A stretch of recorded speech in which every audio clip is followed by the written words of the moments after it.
¿sí? Respecto al derecho civil y comercial, que hemos venido abordando a lo largo de la carrera, ¿sí? Para entrar en el contrato administrativo. Y en esto, en una cosa de especie de lucha libre, no parece una gana, aparece, ¿sí? Una discusión entre dos doctrinarios, que son Juan Carlos Casani y Héctor Mayral, ¿sí? Y yo le había propuesto, bueno, evidentemente están exigidos, una forma, digamos, de ir favoreciendo, digamos, la nota conceptual, preparar o explicarnos a todos los compañeros y las compañeras de qué trata esta polémica en torno a la figura de contrato administrativo. Y acá Guillermo me mandó un mail, por lo menos valiente. Vamos a ver, Sí, es sí, valiente. sí, sí. Para explicarnos un poco y entender entre todos y todas en qué gira esta polémica, que no, después nosotros, me adelanto, vamos a ver que no es solamente un interés, digamos, dialéctico o puramente doctrinario, sino que vamos a ver cómo ese tipo de discusión profunda, digamos, incluso tuvo efectos legislativos en el régimen general de contrataciones administrativas. Señor Guillermo, cuéntenos de qué trata esta polémica entre Mayral y Casani en torno al contrato administrativo. Bien, el tema ese, en sí, en cuanto a las teorías que aplican los dos juristas, en lo que se refiere al contrato administrativo.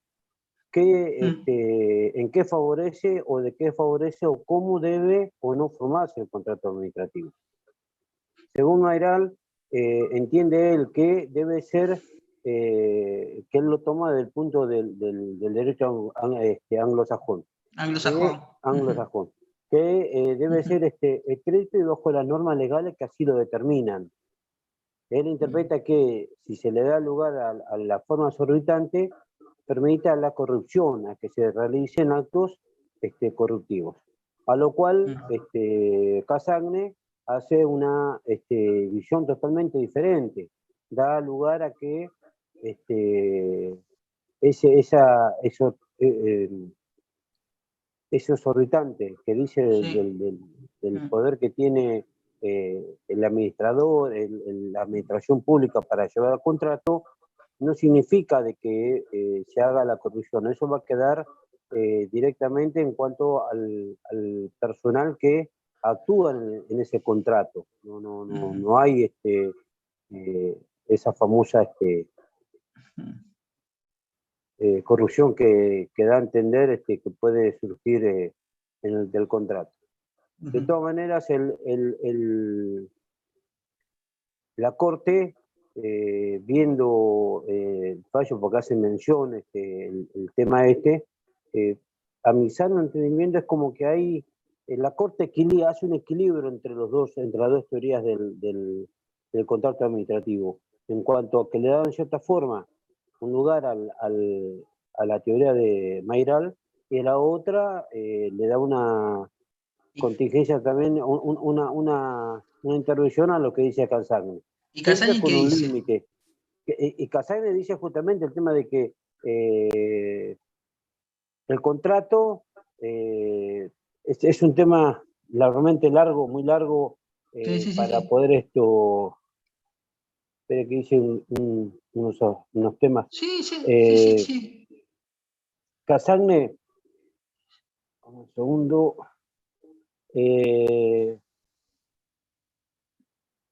Casagne considera que no hay cláusulas exorbitantes implícitas, sino que existen prerrogativas del poder público a manera de normas a las que se contraponen las garantías del administrado. Cosa que esto no lo entiende así Mayral. Mayral es un abogado defensor del inversionista, del corporativismo. Bueno, Sí, dale, sí, está bien, correcto. Esto es lo que dice. hablan dicha prerrogativa son las conocidas como las potestas Claro, virandi o ius virandi, o derecho a claro, cambiarlo acá, o cambiarlo. exacto, está bien. Mira, bueno, buenísimo lo que está diciendo Guillermo. O sea, Mayral y Casani, como bien dice Guillermo, ¿sí? Se separan en torno a establecer si existe o no, con fundamento legal y constitucional, argumentos, digamos, para sostener que el contrato administrativo, ¿sí? tenga, ¿sí? una sustantividad. Una sustantividad diferente, ¿sí? a la que rige en el ámbito civil y comercial. Para esto, Mayral señala, ¿sí? entre otros argumentos, que la doctrina desarrollada, que este argumento de sustantividad que tiene como nota característica, ¿sí? la existencia de un régimen jurídico exorbitante. ¿Se acuerdan que habíamos hablado de cláusula o de un régimen exorbitante? Que se entiende por régimen exorbitante como aquel que dispone de un conjunto de prerrogativas o pautas que de existir en el ámbito civil y comercial, las mismas serían improcedentes o nulas. ¿Sí? Es decir, que la administración en materia contractual contaría ¿sí? con prerrogativas o facultades que no se hayan presentes ¿sí? en materia contractual entre particulares.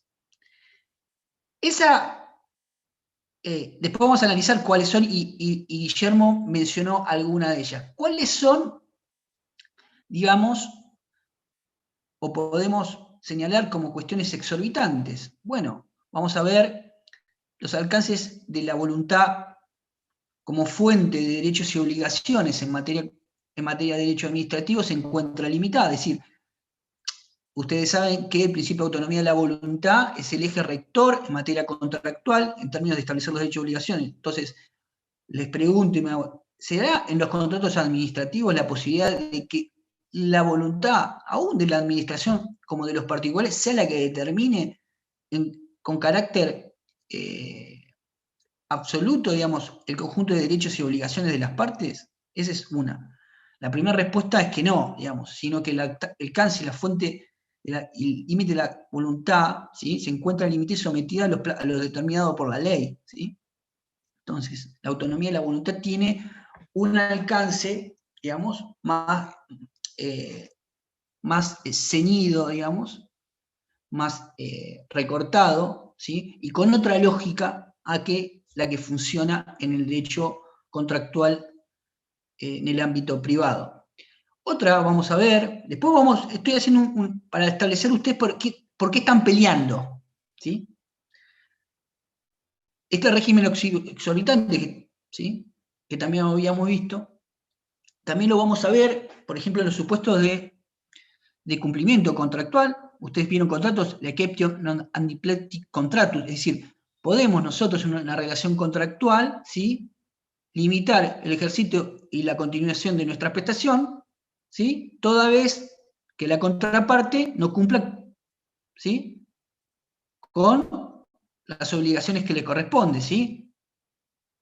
Si hay una relación bilateral, si la otra parte no cumple, yo me puedo excepcionar de cumplir con las obligaciones que a mí me corresponden.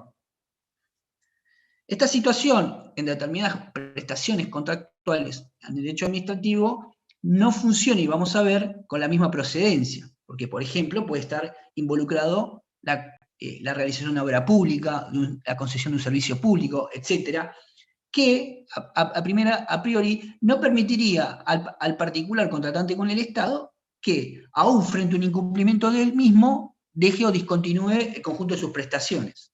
¿Sí? Después lo vamos a analizar. También la posibilidad, como dijo muy bien Guillermo, él dijo ius variandi, que lo vamos a analizar, que es la potestad modificatoria. El Estado puede modificar unilateralmente, vamos a ver con algún límite entre más y menos, ¿sí? el alcance de los derechos y obligaciones y las prestaciones comprometidas. Situación que en un contrato se debe ceñir a lo previamente pactado. ¿Se entiende? En rigor, tenemos un conjunto de la discusión gira en torno a la procedencia y a las facultades de revocación, de incumplimiento contractual, de alcances de la autonomía de la voluntad, y un conjunto de potestad de dirección y control, de ius variandi, de potestad, de facultad de revocación que tendría el Estado y no tiene el particular, etc. Ese es el eje de la discusión. La discusión de Mayral, ¿sí? Empieza por señalar que la conceptualización, ¿sí? O la sustantividad que refiere a un régimen exorbitante sobre el cual se articula, ¿sí? El concepto en nuestro país heredado del Consejo de Estado francés, es dos cosas. A mí me encanta, o sea, después si estoy de acuerdo o no, pero me gusta el planteo. Acerca de lo inútil, o es inútil o es peligroso. O agregaría yo, o las dos cosas, cuando algo es inútil termina siendo peligroso. Y como bien dijo Guillermo, tiene como base, digamos, el sistema, trae a colación, digamos, ¿sí? La unificación contractual que existe en el sistema anglosajón, donde los contratos, en principio, ¿sí? Entre particulares y Estado están regidos por los mismos principios y alcances, ¿sí? Hace hincapié también en la unidad de jurisdicción y el derecho constitucional como tal, que establece que la misma debe resguardarse como el sistema norteamericano. Después, lo que ponen en cuestión sobre la peligrosidad es que sobre la existencia de las cláusulas exorbitantes. Dice, además de no estar regidas por la ley o por lo que establece propiamente el contrato, la existencia de cláusulas exorbitantes, ¿sí? Y sobre todo las llamadas implícitas, es decir, ¿puede el Estado disponer y ejercer facultades prerrogativas que no están en el contrato? ¿O no pueden ser señaladas con fundamento legal? Entonces, ahí señala que existe, ¿sí? Una falta de fundamento legal que admita, ¿sí? La presencia de este tipo de cláusulas y que por lo tanto la determinación o autonomía o la sustantividad del contrato administrativo, ¿se acuerdan un poco la definición de la Corte? ¿Sí? Que deslindaba para caracterizarlo como con la presencia de cláusulas exorbitantes, que dieran lugar a un régimen de tal naturaleza, lo tornaba peligroso, digamos, e improcedente. Peligroso para las garantías y derechos de los particulares y peligroso e inútil, digamos, porque no hace al cometido mismo de la contratación y, ¿sí? Prefigura o favorece la discrecionalidad o la arbitrariedad por parte de la administración y una alteración en la seguridad jurídica de los particulares que contratan con el Estado. ¿Sí? Como, esto es palabra mía, como que el Estado, sobre la base de presuponer una sustantividad, ¿sí? Y reconocer que frente al interés público comprometido existe un régimen exorbitante, encuentra o se faculta en toda contratación pública como de un principio metafísico de poder ejercer estas cláusulas exorbitantes que les empecé a señalar alguna de ellas, sin que las mismas estén circunscritas a lo pactado entre los particulares. Cassagne, por el contrario, ¿sí? Reconoce, digamos, la argumentación comparada en términos de que sin evitar entender la forma de contratación que existen en el mundo anglosajón y en Estados Unidos en particular, pero, y también reconocer la calidad de doble jurisdicción que tiene la Argentina, el sistema administrativo particular, pero él reconoce, digamos, la sustantividad, ¿sí? Por la misma propia existencia, ¿sí?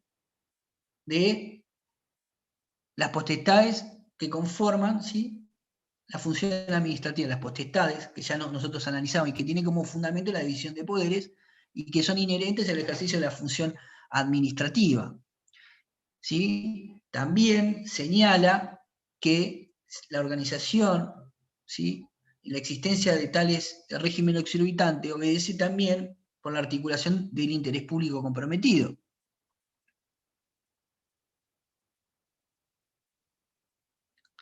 Que las cláusulas, como tal, no son inherentes, sino tienen fundamento legal y que se desprenden razonablemente de aquellos principios, ¿sí?, que establecen los contratos típicos, ¿sí?, y el ejercicio de la potestad que da fundamento a la función administrativa, que tiene fundamento constitucional y legal en el procedimiento. De todos modos, y en síntesis, digamos, esta cuestión que yo la presento simplificada de manera maniquea y que ustedes les pido que los lean con mayor detalle tanto en el artículo de Casani como de Mayral que subimos, tengan en cuenta estas dos concepciones, ¿sí? Una concepción, ¿sí?, que establece la unificación de regulación normativa de las contrataciones, ¿sí?, asimilado al poder anglosajón, ¿sí?, donde no existe un régimen exorbitante, y por otro lado, del lado de la doctrina mayoritaria, por caso, como Casani, que reconoce la subjetividad de un régimen diferente, digamos, sustentado en estas exorbitancias. Esta teoría, esta discusión, que empezó muy bien Guillermo, a quien agradezco haberse tomado el tiempo y la valentía de hacerlo, tuvo y ha tenido grandes consecuencias, porque una de las críticas que hacía Mayral era: ¿cuál es el fundamento legal para el ejercicio de las prerrogativas? ¿Cuál es? Ténganse en cuenta que a la época en que se inició esta polémica, por decirlo de algún modo, nos encontramos con regímenes, ¿sí?, o contratos tipificados, o sea, contratos típicos administrativos, pero no existía un régimen legal, ¿sí?, común para todos esos contratos. Ni se encontraba regulado específicamente los derechos y obligaciones de las partes, ¿sí?, y la modulación del ejercicio de las prerrogativas exorbitantes por parte del Estado. ¿Todos podíamos reconocer que tenía potestad revocatoria? Sí. ¿Podía reconocer o establecer o aplicar analógicamente lo que podía estar en el contrato de obra pública en otro contrato administrativo sobre la procedencia o improcedencia de la excepción de incumplimiento contractual? Se hacía. ¿Hasta dónde era el ius variandi? ¿Hasta cuánto eran las modificaciones, ¿sí?, de los derechos u obligaciones que podía variar el Estado? ¿Sí? Eso que se reconocía existía, que incluso podría no estar en el contrato y que muchas veces la administración invocaba como ejercicio de una cláusula exorbitante inherente a su función, y era parte de la crítica de que hacía Mayral, respecto al cual no tenía un fundamento legal expreso. Porque aún reconociendo esa facultad, en un caso podría ser, les doy un ejemplo, ius variandi, mira, te modifiqué el 30% de la prestación. ¿El 30%? ¿Qué es lo razonable? ¿Se entiende? ¿Y de dónde sacaste el 30%? ¿Y por qué no podría ser menos? Etcétera. Entonces, habría un gran vacío, ¿sí? Y esa es una crítica que a ese Mayral, que contesta Casani, pero la verdad era bastante, o fue muy pertinente. ¿Por qué? Porque parte de la discusión que tuvieron Casani y Mayral no fue en vano. ¿Por qué? Porque en el año 2001, ¿sí?, por un decreto delegado, ¿sí?, que ustedes seguramente han visto posiblemente como ejemplo por parte de Carlos Mamberti, se dictó el decreto 1023 en el ámbito nacional. El decreto 1023 es el régimen general de contratación de la administración pública. En él vamos a encontrar, ¿sí?, no vamos a encontrar una definición lato sensu como en procedimiento respecto al acto, no vamos a tener un concepto de contrato, ¿sí? Pero sí vamos a tener, ¿sí?, cuáles son los principios que rigen la contratación, cuáles son los contratos incorporados dentro del régimen central de contratación. Vamos a encontrar los derechos y obligaciones de los particulares y del Estado. Vamos a poder delimitar, ¿sí?, cuáles son las facultades del Estado, ¿sí? Vamos a poder encontrar, cosa que vamos a hacer, cuáles son las facultades exorbitantes que tiene el Estado, ¿sí? Exorbitancia significa, digamos, que no tenga, digamos, su procedencia la misma viabilidad en el ámbito público que en el privado. Ahora bien, lo que vamos a tener específicamente, y por eso no fue en balde, digamos, la discusión, es que esas facultades o prerrogativas van a estar expresamente reguladas y deben hacerse conforme lo establece ese ordenamiento jurídico. ¿Se entiende un poco de la procedencia de la discusión y lo pertinente que fue sintéticamente para llegar a este tipo de regulación? Es decir, ha derivado, además de otras observaciones, a que las facultades o el régimen exorbitante, entre otras cosas, que no se agota ahí, pero es central en materia de contrataciones, tenga que estar específicamente regulado para establecer sus modalidades y alcances. Porque lo cierto es que antes del 1923 eso existía, pero quedaba en manos de cada contratación en particular y en definitiva, en muchos casos, del criterio interpretativo de la administración para cada caso particular, lo cual generaba, y en esto hay que darle la razón a Mayral, ¿sí?, un gran vacío, ¿sí?, y la consecuencia inutilidad o fundamentalmente peligrosidad del ejercicio de las prerrogativas estatales. Antes bueno, a nivel, perdón, alguien me mandó el chat y yo estaba como, tengo una duda, Mayral no tiene...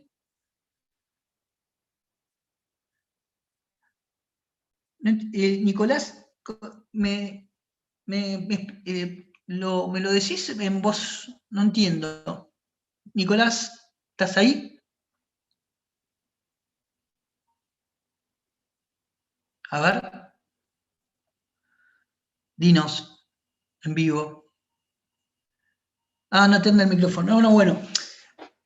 No, sí que, no, lo que decía Mayral es precisamente, mirá, nosotros, ¿dónde está la relación? La lectura constitucional, decía, gracias Nicolás, no encontraba fundamento constitucional donde los otros autores señalaban el fundamento de la potestad del régimen exorbitante. Lo que él encontraba era, también el artículo 99, viejo 86, y la división de poder establecida en el artículo 116, y ya, digamos. No encontraba de la lectura constitucional, y remontando un poco a sus antecedentes norteamericanos, que existieran fundamentos constitucionales que permitan sostener de manera directa el ejercicio de esas prerrogativas. ¿Sí? Esa es una interpretación. La otra interpretación, que la de Casaña, Mayral, dice no, o sea, el fundamento del ejercicio de la potestad administrativa que se cristaliza también es el ejercicio de la función, y en este caso puntual, en materia de contrataciones, que establece un derecho autónomo exorbitante, tiene que ver, digamos, con las facultades, la función administrativa del artículo 99, ¿sí?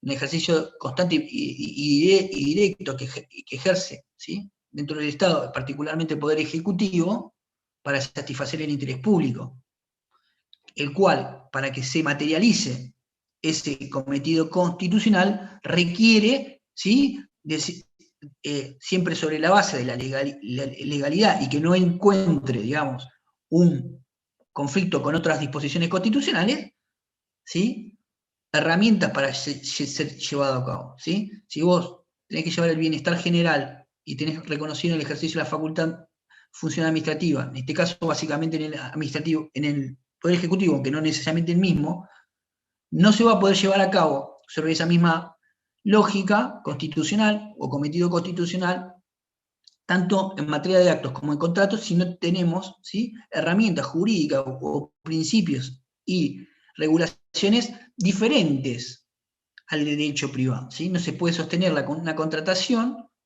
¿sí? Y llevar a cabo ese cometido reconocido constitucionalmente sobre la base de un esquema contractual similar entre particulares. ¿Se entiende? La discusión también es constitucional, así que ahora, ¿se entiende un poquito mejor, Nicolás, sobre la base de la discusión?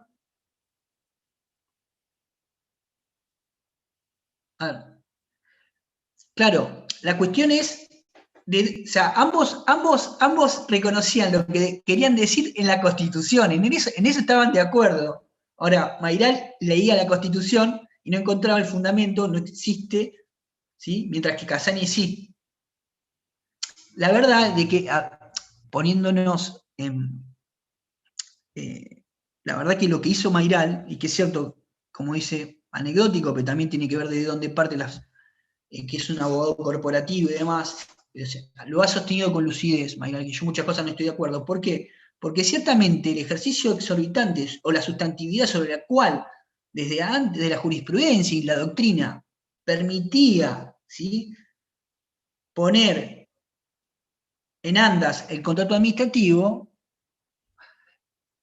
dicha construcción se sostenía en ciertas, digamos, fundamentos dogmáticos, si se quiere, o que pudieran permitir, y en esto tenía razón Mayral, el ejercicio arbitrario o irracional o irregular de aquello que se pretendía hacer. Entonces, él decía, esto no tiene fundamento legal y constitucional, y los contratos de la administración tienen que estar regidos por lo que establecen los acuerdos de voluntad, ¿sí?, y eventualmente las cláusulas que se inserten en el mismo, no sobre la base de un régimen exorbitante expreso e implícito.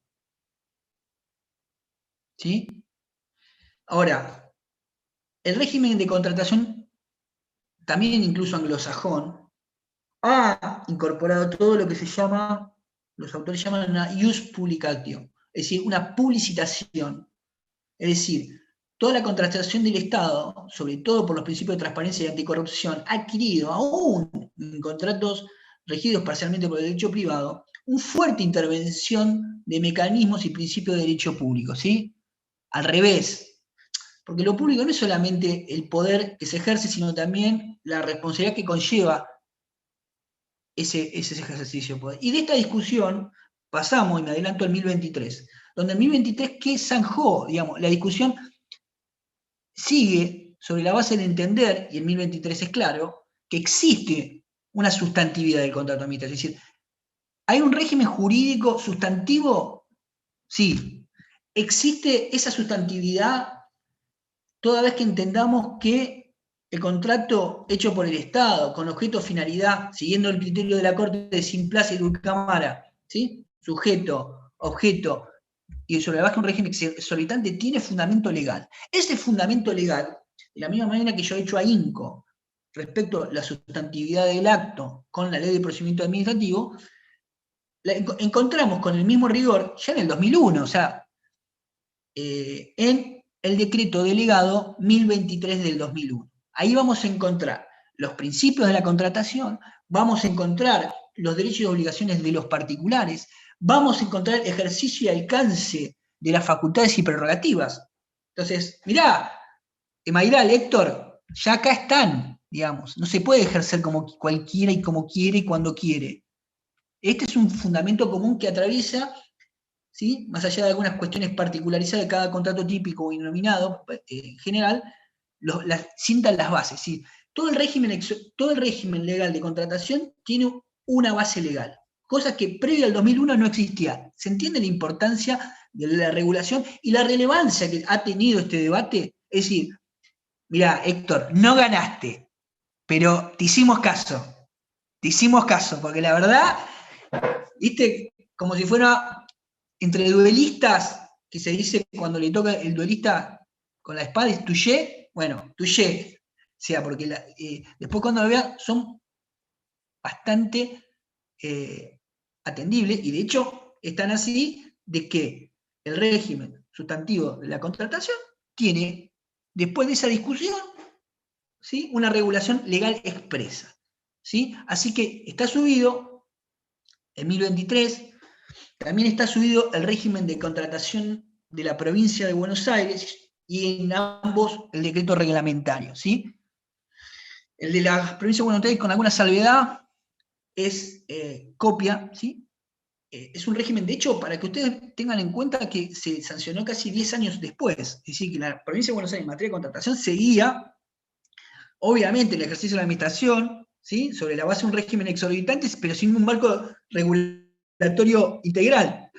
¿Se entiende? Así que incluso esa polémica y esa observación de falta de sustento legal específico respecto al ejercicio del régimen exorbitante pervivió y fue subsanado o mejorado o consolidado, ¿sí? Recién 10 años después. Entonces, es muy importante y las observaciones que tuvo, pobre, acá se había mareado Nicolás, pero no es culpa tuya, ha sido lo mío. ¿Les queda claro ahora, menos mareados y mareadas, cómo la génesis, el tipo de alcance de discusión y hacia dónde desemboca esa discusión? ¿Sí? Bien, en el programa nos hablan de una clasificación de contratos administrativos. ¿Sí? Los contratos administrativos, hay una clasificación que es útil para ver algunos alcances, que son contratos administrativos de atribución o contratos administrativos de colaboración. ¿Qué estamos hablando en cada caso particular?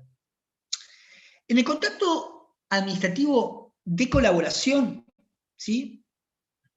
Lo fundamental del conjunto de prestaciones del Estado o del particular, lo fundamental del objeto contractual es la prestación que hace el particular al Estado, ¿sí? En los de colaboración. Es decir, se transforma el particular en un colaborador del Estado en el ejercicio de la función administrativa. Por el contrario, los contratos de atribución, ¿sí? Lo esencial no está en la prestación por parte del particular, sino el eje central de la prestación está a cargo del Estado. ¿Qué ejemplo podemos mencionar como contratos de colaboración? Por ejemplo, la obra pública, la concesión de servicio público, el empleo, es decir, el ejercicio y el sostenimiento de esa relación contractual entre partes, entre la administración y él o la particular, ¿sí? Tiene o se sustenta centralmente en la prestación que este mismo particular, o esta misma particular, llevan a cabo, ¿sí? De tal manera que casi el ejercicio de la prestación centraliza el objeto del contrato y, como dice muy bien Casañe, se transforma en una especie de colaborador de ejercicio de la función administrativa. Obra pública, concesión de servicio público, empleo. ¿Se entiende? Hay dos partes, cada uno tiene una obligación, pero la centralizada de la prestación está en cabeza del particular. En los contratos de atribución, como dijimos, por el contrario, el eje central, la prestación es estatal. Ejemplos de eso son, por ejemplo, la concesión de uso de bienes de dominio público. ¿Sí? O sea, mirá, yo te concedo el uso de dominio público para que vos pongas tu fact tracks, en un inglés muy particular mío. ¿Sí? O sea, el eje se ríe Magdalena, pero que sea. La cuestión es, mirá, el eje central de la explotación es que se lleva a cabo en ese lugar. Entonces la prestación fundamental es por parte del Estado, ¿sí? No es relevante o central, ¿sí? En la configuración del mismo, en la prestación del particular, ¿sí? Siempre, en uno o en otro, si hablamos de contrato, hay dos partes. Ahora, ¿se entiende la diferenciación entre colaboración y atribución? ¿Les queda claro, chicos, chicas? ¿Sí? Yo, profe, Vuelvo. no, Sí, decime. digamos, cuando decimos, ¿me escucha? Sí, sí, te escucho, Federico. ¿Me escucha, profe? Ah, Sí, te perdón, escucho. pues se me traba un poco.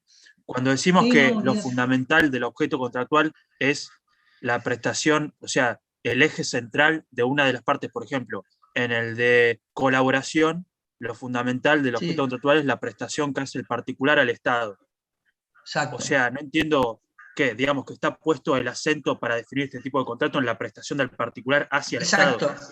Claro. Exacto. Pero, Exacto. O sea que la diferencia es de dónde proviene esa prestación.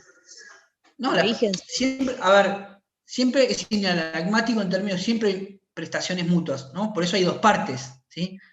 Ahora, el objeto y finalidad de ese contrato, ¿sí? Para ser virtual, digamos, y llevarse, ¿sí? Hace mayor hincapié en una prestación de una de las partes que en otra, ¿sí?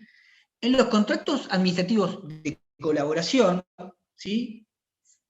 Federico, retomando lo que vos muy bien señalaste, el eje está en la prestación que hace el particular, ¿sí? O sea, lo fundamental de la obra pública, si bien estatal, el mayor alcance y contenido se va a sostener en lo que el particular haga, ¿sí?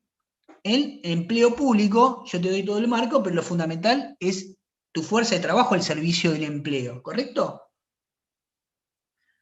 El de atribución, ¿sí? Hay otra parte, pero el eje no está centrado en la prestación del particular, sino en la que brinda el Estado, básicamente, y sobre la cual gira en torno el contrato. Y damos el ejemplo, el uso de dominio público. Esa distinción es importante por varios motivos. Por ejemplo, ambas son contratos administrativos, ambas están aplicadas por un régimen exorbitante, o sea, eso no cambia, ¿sí?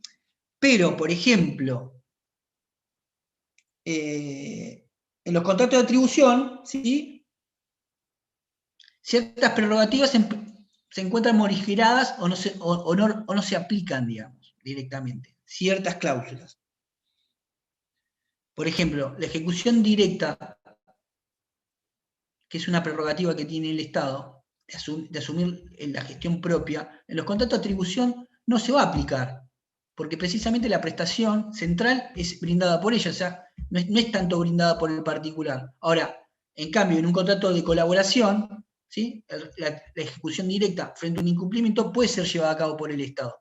¿Por qué? Porque obviamente el eje, la central de la prestación es por parte del particular, ¿se entiende? Si tiene el régimen de exorbitancia, una de las distinciones es que por ejemplo, determinadas prerrogativas de ese régimen exorbitante son morigeradas o no se aplican en los contratos de atribución. O sea, ¿para qué voy a poner? Una es, el Estado, una de las facultades o prerrogativas que tiene es de ejecutar por sí frente al incumplimiento del particular. O sea, che, la obra pública, bueno, la sigo yo. Mirá, le concedí la explotación de la ruta. Se retira, o a Zurich, no da más al agua, se retiró, yo lo tengo que ejecutar, ¿sí? Después lo vamos a ver en particular. Ese es un contrato de colaboración, el eje central está establecido en la prestación del particular, ¿sí? En un contrato de atribución, por ejemplo, el que concede el espacio público, poco importa, no se va a aplicar, no va a ejecutar ese contrato porque el espacio le pertenece, ¿se entiende? No. Entonces, esa es una distinción. Otro, también, acá Casani estoy viendo, por ejemplo, en caso de duda, por ejemplo, dudar en cuanto a interpretación, ¿sí? Frente a una duda, a favor o en contra del Estado o el particular, dice, mire, en los contratos de atribución, frente a una duda razonable, hay que estar a favor del contratista. ¿Por qué? Porque precisamente la prestación central es del Estado. Entonces, ante una duda, tiene que ser a favor del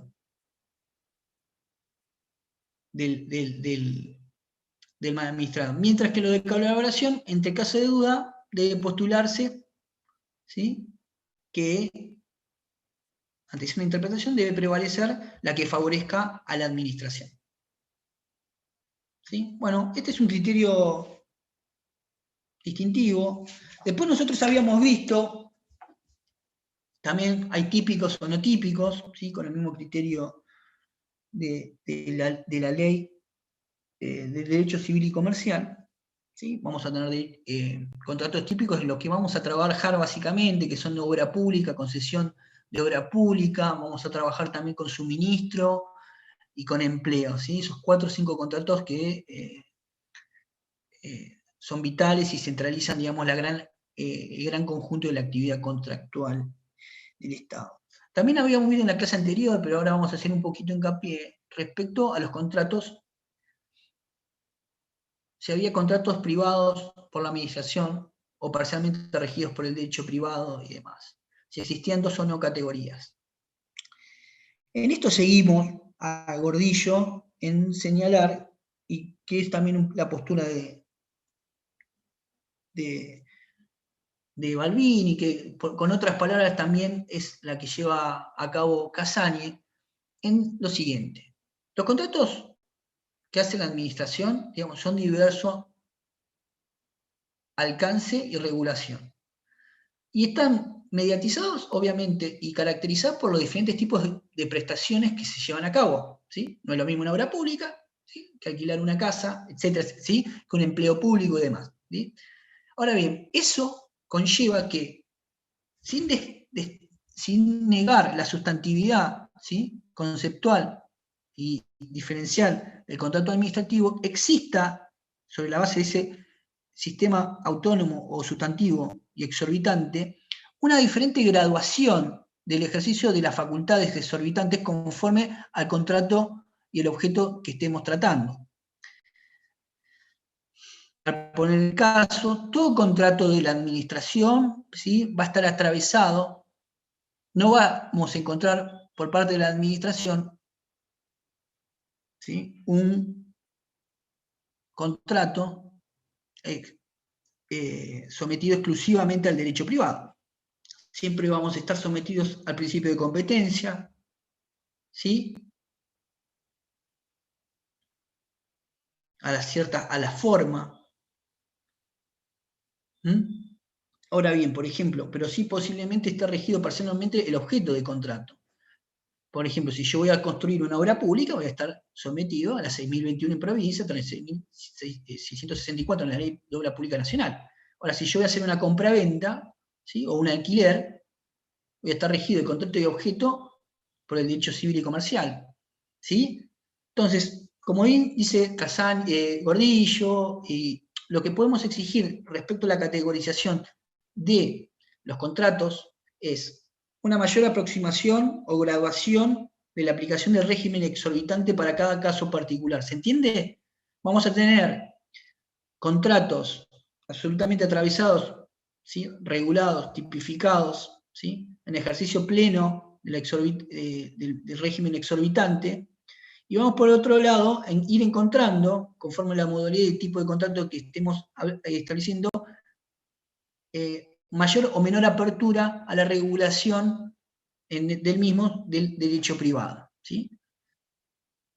Esa definición misma está, de hecho, para decirles que, por eso decimos siempre que van a ser con diferente graduación, o como utiliza Casaño, contratos administrativos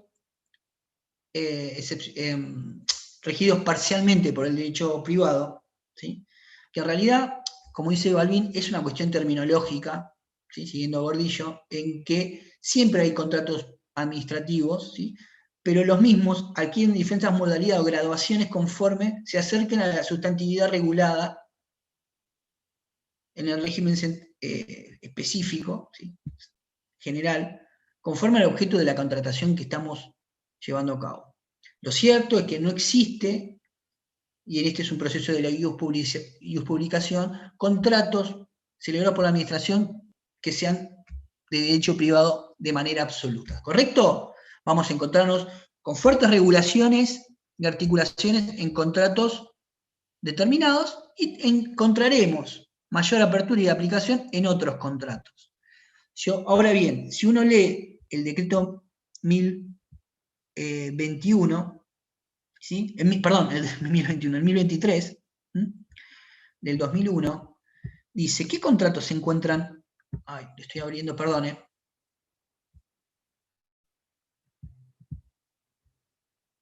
En el artículo... Ay. Me aguantan un cachito que se me trabó el Word. Que les quería leer. Bueno. ¿Quiere que lo vaya buscando en internet a ver si lo puedo encontrar? Si no, si lo busco yo no te hagas problema. Pasa Bueno. que se me traba. Es ley de Murphy. Ayer tuve una reunión de trabajo, todo perfecto. Siempre alguien falla. Ayer me tocó a mí. Para variar. A ver, computadora. Bueno, el 1023, a ver.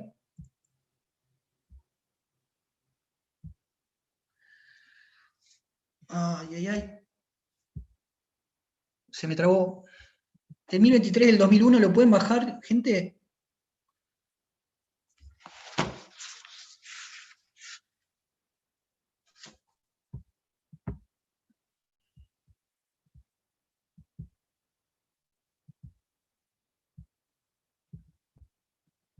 ¿Hola? Sí, profe, ya lo tengo. Ah, bueno, a ver, fíjate, Ah, si no me no me equivoco, es el escuchaba. artículo. No, sí, perdón, tengo, evidentemente Ahí está está, trabada toda ya mi lo computadora. tenemos. Sí, Bueno, a por eso le ver, decía, está ¿qué abierto, es no, el no artículo escuchaba. 4? ¿Qué artículo? ¿El artículo 3 o 4? No me recuerdo, que dice Artículo que 3, principios establece... generales. El 4 es Sí, contratos eso. comprendidos. Exacto, Este gracias. régimen se aplicará a los descontratos. Sí, Compraventa, sí, suministros, servicios, acciones, consultoría, alquileres con sí, opción a compra, permutas, concesión de sí, uso de los bienes de dominio público y privado del Estado Nacional, claro. que celebren las jurisdicciones y entidades comprendidas en su ámbito de aplicación y a todos aquellos contratos no excluidos expresamente. Y en el inciso B dice obras públicas, concesiones de obras públicas, concesiones de servicio público y licencias. Sí. Y después quedan excluidos. No, Y El el no artículo artículo dice 5 5 sería. dice, Ah, contratos sí. excluidos. Quedarán excluidos los siguientes contratos: a ver. los de empleo público, las compras que se celebran con estados extranjeros, con entidades de derecho público internacional, con instituciones multilaterales de crédito, los que se Sí, financien total o parcialmente con recursos provenientes de esos organismos, sin perjuicio de la aplicación de disposiciones. Bueno, es re largo. Sigue. Los sí, comprendidos en perfecto. operaciones de Entonces, crédito público. bueno, excelente, excelente. Lo que quiero que quede claro es, si ustedes ven, digamos, bueno, siguiendo un poco, fíjense cómo han receptado las concepciones del Gordillo, de Casaña, en términos de que siempre estamos dentro del contrato administrativo. O incluso si ustedes ven bien, la denominación habla de contratación pública, no habla de contratos administrativos. Eso habla que en lo que estamos presentes, en que no existe, digamos, estamos frente a una regulación que abarca todas las actividades contractuales del Estado, pero que no se agotan precisamente en lo que nosotros conocemos como contratos administrativos en sentido estricto, ¿sí? Sino que también admite, siguiendo la terminología de Casaña y de otros autores, también los contratos regidos parcialmente por el derecho privado. Si ustedes ven con atención en el artículo 4, ¿sí? Habla de compraventa, de alquiler, ¿sí? A la par que habla de la concesión, ¿sí? Y otros contratos que son sustantivamente contratos administrativos en los términos que lo venimos señalando, ¿sí? Por otro lado, también si ustedes ven, en el artículo 5 quedan excluidos contratos que son administrativos, ¿sí? Como empleo, ¿sí? Como los que son de crédito, lo de empleo público, pero también otros que están regidos por normas de derecho privado y parcialmente público, como son los empréstitos públicos, etcétera, etcétera, ¿sí? Otro tipo de contrato que tenemos que ver, ¿sí? Antes de meternos de lleno, es los contratos interadministrativos.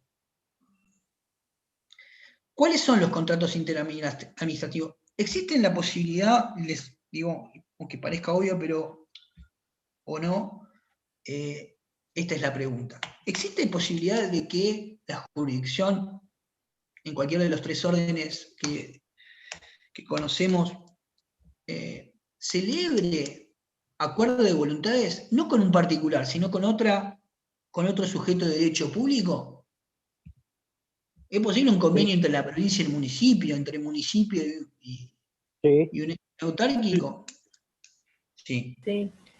Bien, sí. perfecto.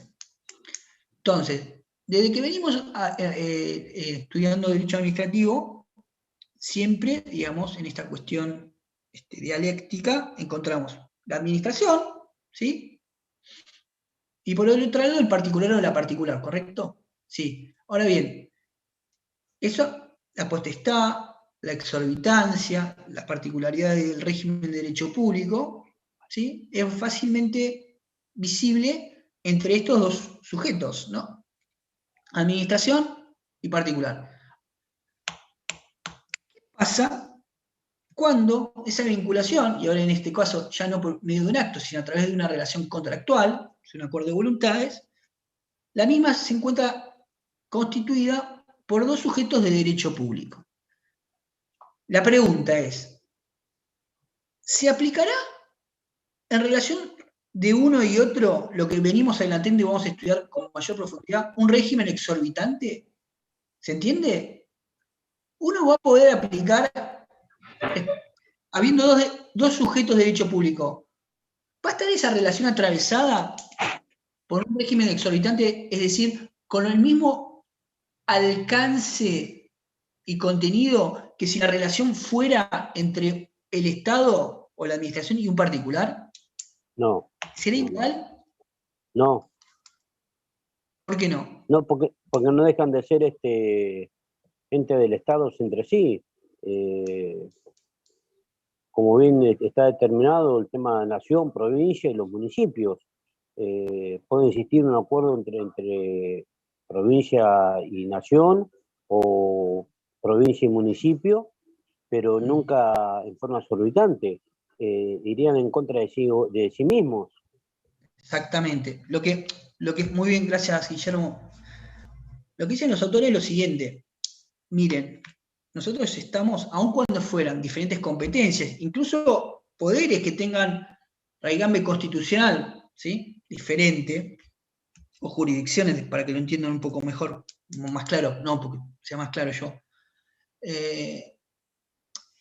Siempre estamos en el ejercicio de la actividad presente entre ambos, entre sujeto de derecho público, tiene que primar el concepto de unidad de acción, ¿no? Un poco lo que decía Guillermo.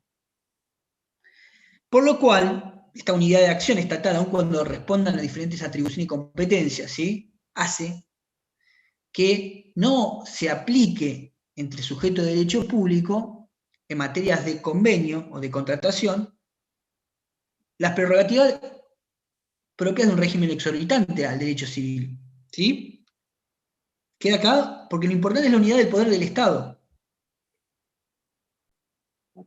No se le aplica. ¿Qué más? Por ejemplo, otra cosa que se señala como diferente, por ejemplo, igual esto es medio polémico, no sé, la excepción, después nosotros vamos a ver que en el principio de contratación, el régimen de selección básico es la licitación. Sí. ¿Sí? Bueno, en la relación, en el principio entre dos poderes de Estado o en contratos interadministrativos no rige este principio. Tampoco es inaplicable la posibilidad de establecer sanciones o multas, ¿sí? Esos son ejemplos por ejemplo, de un régimen exorbitante. Un sujeto no puede aplicarle sanciones o multas al otro, ¿correcto? Bueno, ¿qué más? Sí. Discúlpeme, Y la profesor, sí. a ver si me equivoco por ahí en el ejemplo que No, por le voy a favor. mencionar. Había un convenio entre el Ministerio de Seguridad de la provincia de Buenos Aires y el municipio por el tema de la aportación del combustible para el tema de seguridad. Hubo una discusión entre el ministro de Seguridad y el intendente de Ciudad de la Plata, y el intendente de Ciudad de la Plata dejó de hacer ese aporte. Y él, por ende, la provincia no pudo hacer nada en contra del municipio o la municipalidad de La Plata por dejar ese aporte que había hecho mediante un un convenio entre las partes, un contrato entre las partes.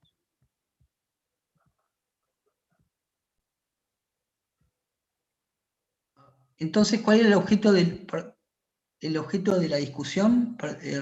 Ay, perdona que se me trabó, Guillermo. Entonces, Sí, era el Ministerio de Seguridad, o tema sea, es que la provincia de Buenos Aires con el intendente de la ciudad de La Plata. Tenían un convenio marco exactamente. respecto al cual tenía por objeto que la municipalidad, y creo que pasa en otros Colaboraba distritos con también, aporte, con el combustible. exactamente, para el tema de seguridad. Sí. Bueno, entonces, cuando nosotros nos encontramos con ese tipo de convenio, o sea, y nos pregunte, mira, y lo vamos a elaborar, el principio exorbitante sustantivo de los contratos administrativos, ¿sí?, que rigen las relaciones de esta modalidad entre particulares y el Estado, no es aplicable cuando nos encontramos ante dos sujetos de derecho público, ¿sí? Eso como género, no le podés. ¿Rige el principio de licitación pública? No, voy a ver. No. Eligió ministro de Seguridad por intermedio del delegado del gobernador y lo eligió. Y fue ese. ¿Se entiende? ¿A cuánto cotizaba el precio que iba a aportar? La nafta, ¿qué nafta? Eso lo hace, ¿se entiende? Porque está más parecido en el concurso de voluntades de la función administrativa. Esto no quiere decir que sea arbitrario, que no haya, etcétera. Todo eso, lo demás rige, pero no rige los principios de licitación pública o la posibilidad de que uno se aplique sanciones respecto al otro en incumplimientos, ¿sí? O en la ejecución. No puede ir después el ministerio y ejecutar la prestación que le debe pedir a la ciudad de La Plata, ¿sí?, cosa que podría así hacer en un contrato administrativo, ¿sí? Es decir, gracias por el ejemplo. Y así hay ejemplos con los municipios de un montón de naturaleza, o el Poder Ejecutivo Provincial con una universidad, convenios entre provincias, etc. Pero yo creo que los contratos interadministrativos, ¿sí?, no rigen principio de exorbitancia, ¿sí? ¿Queda claro? Y están excluidos de este régimen. Bueno, muy bien. Ahora vamos a ir analizando, si me permiten, el régimen de... Ay, ya lo abrí, se me abrió, vamos, 2023, para establecer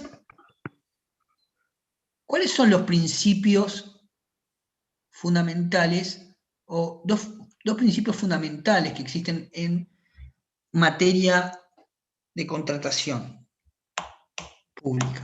Y un poco también tiene que ver con la discusión que hacían Casagne y Mayral, que bien lo trajo a colación Guillermo, respecto a la transparencia y a la corrupción. No, Guillermo, era parte un poco de que la estructura del régimen exorbitante para Mayral era como un foco de una estructura legal, de una interpretación y una ejecución que daría lugar a corruptelas de diverso calibre, digamos, ¿no?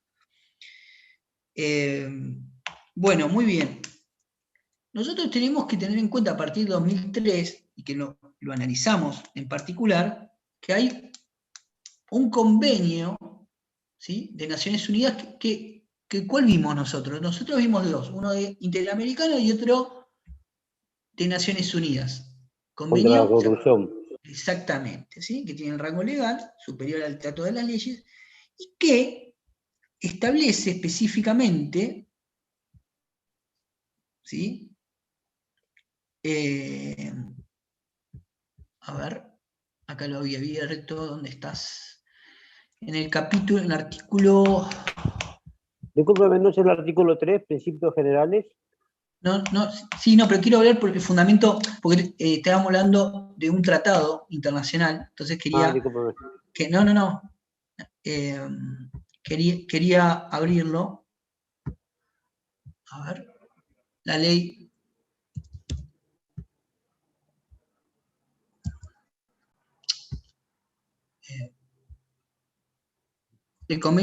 la Convención Interamericana, la Convención de Naciones Unidas. la Convención contra la corrupción, ¿sí? Con rango legal, ¿sí? En Argentina, ya lo estoy viendo.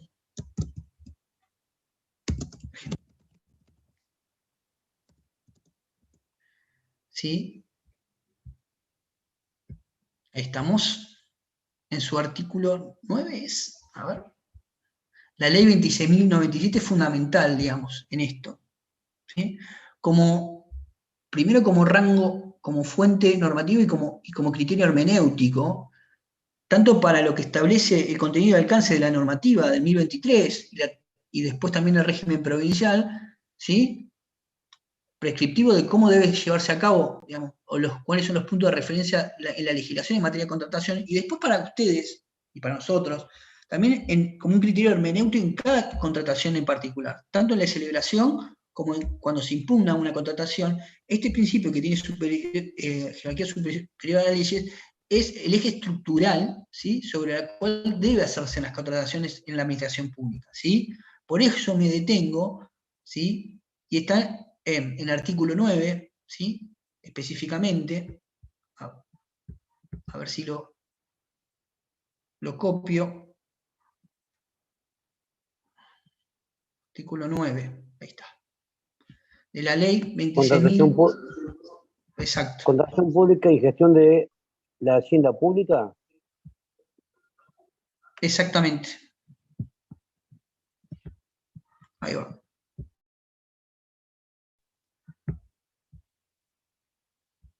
Pero ahí. Se está dando cuenta que se los quiero copiar en el chat. Si me permiten, ahí va, para todos. Ahí va.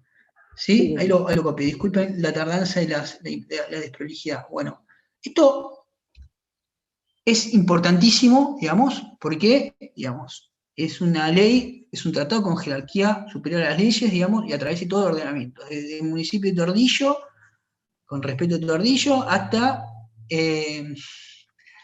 la nación, digamos. Más allá de las regulaciones específicas, acá tenemos los principios básicos de la contratación. Un mensaje. Sí, el número de la ley, ya lo digo, ya estaba en el otro parcial, pero 26097. 26097. Muy bien, ahí va, gracias. Ahí, Rocío, ¿lo escuchaste? Fenómeno. Bueno. Gracias. ¿Qué nos dice? No, fenómeno. ¿Qué nos dice esta norma? Bueno, en primer lugar, dice, cada Estado parte de conforme con los principios fundamentales de su ordenamiento, adoptará las medidas necesarias para establecer sistemas propios de contratación pública. Y acá están los principios. Basado en la transparencia, la competencia, ese es otro. Criterios objetivos de adopción de decisiones que sean eficaces, entre otras cosas, para prevenir la corrupción. Estos sistemas en cuya aplicación se podrán tener en cuenta valores mínimos prioridades deberán abordar, entre otras cosas, primero, la difusión pública de información relativa a los procedimientos de contratación pública y contratos, incluida sobre licitación de información pertinente u oportuna en la adjudicación de contratos. La formulación previa a las condiciones de participación, incluidos los criterios de selección y adjudicación y reglas de licitación. La aplicación de criterios objetivos y predeterminados para la adopción de decisiones de contratación pública, bueno, de un mecanismo eficaz de examen interno, y cuando proceda a la adopción de medidas para reglamentar las cuestiones relativas al personal cargado de contratación, en particular declaración de interés respecto de determinadas contrataciones públicas, procedimientos de selección y requisitos de capacitación. Esto es más bien el último L respecto al empleo público. Esto, acá existen dos principios fundamentales que también se encuentran regulados y que acá los compañeros ya lo encontraron, ¿sí? en el decreto, en el régimen de contrataciones, que son, uno, el artículo 9, transparencia, ¿sí? ¿Cómo tienen que ser todos los contratos celebrados por la administración pública? Sean administrativos en sentido estricto o regidos parcialmente por derecho privado, etc. La contratación pública, dice, artículo 9, se desarrollará en todas sus etapas en un contexto de transparencia, y acá viene otro principio fundamental que también está establecido, que se basará en la publicidad y difusión de las actuaciones. Eso después nosotros cuando analicemos particularmente los procedimientos de selección de contratistas lo vamos a ver, pero como principio, o sea, tanto en el armado de un pliego, después cuando nos hagamos el llamado de licitación, seamos el Estado, seamos particulares, estemos frente a un contrato de suministro, un alquiler, lo que sea, tiene que estar atravesado por la transparencia, pero no es un concepto mágico, ¿sí? Si no tiene fundamento en la ley 26.097, la Convención de Naciones Unidas contra la Corrupción, lo tenemos en el artículo 9 del 1023. ¿Y qué significa ser transparente? En primer lugar, que es el principio de publicidad, ¿sí? Las actuaciones en materia de contratación tienen que estar con el mayor rigor puestas en disposición del público, ¿sí? Con la mayor accesibilidad y sencillez. División y acceso. Sí. Exactamente. Miren, dice, en una etapa de transparencia que se basará en la publicidad y difusión de las actuaciones emergentes de aplicación de este régimen, ¿sí? Otra cuestión muy importante en materia informática, la utilización de tecnologías informáticas que permitan aumentar la eficacia de los procesos y facilitar el acceso a la sociedad de información relativa a la gestión del Estado en materia de contrataciones. Y esto es muy importante, que no está muy profundizado, y en la participación real y efectiva de la comunidad, lo cual posibilitará el control social sobre las contrataciones públicas. Por ejemplo, les doy un ejemplo, porque yo lo he trabajado cuando estaba en la legislatura, y existen otro ordenamiento que se llama las veedurías ciudadanas, o el observador ciudadano social, que significa la posibilidad de intervenir en determinadas contrataciones, sobre todo contrataciones complejas o bien relevantes económicamente, o ambas situaciones que generalmente van de la mano, de que, por ejemplo, personas o asociaciones civiles puedan participar en el procedimiento de selección de contratistas y de adjudicación, ¿sí? ¿Para qué? Para llevar un vector de control del mismo. Ejemplo, vamos a concesionar la construcción de 20 cárceles, ¿no? Entonces, esa contratación puede estar, por eso es la participación social, además de la transparencia, ¿sí? Para que los veedurías ciudadanos, que no está regulado específicamente en nuestro país, la posibilidad de que el tercer sector de la sociedad civil haga un control del mismo, ¿sí? ¿Qué significa control? ¿Cómo es el contenido del pliego de bases y condiciones? ¿Cuáles son las observaciones técnicas? Y todo, no solamente cuando ya ocurre, sino mientras se va llevando a cabo, ¿se entiende? Pero eso tiene que tener base en la publicidad, porque si el exactamente, Estado fundamental, o sea, la transparencia, exactamente, pero la publicidad no es un concepto vacío, la publicidad tiene que atravesar fundamentalmente en diversos yo le doy un ejemplo. Acá quisieron poner vamos a llamarlo mal, un SEAMSE. Se pidió el proyecto y lo subieron un día antes de firmarlo y tenían 1050 hojas. ¿Quién lee un proyecto de 1050 hojas en 12 horas para poder dar una buena perspectiva? Bueno, Valeria, muy bien como lo vos decís, digamos que es el más común de los sentidos, o el menos común de los sentidos, que es el sentido común. Pero vos, digamos, fíjate que decís, mirá, esto está violando.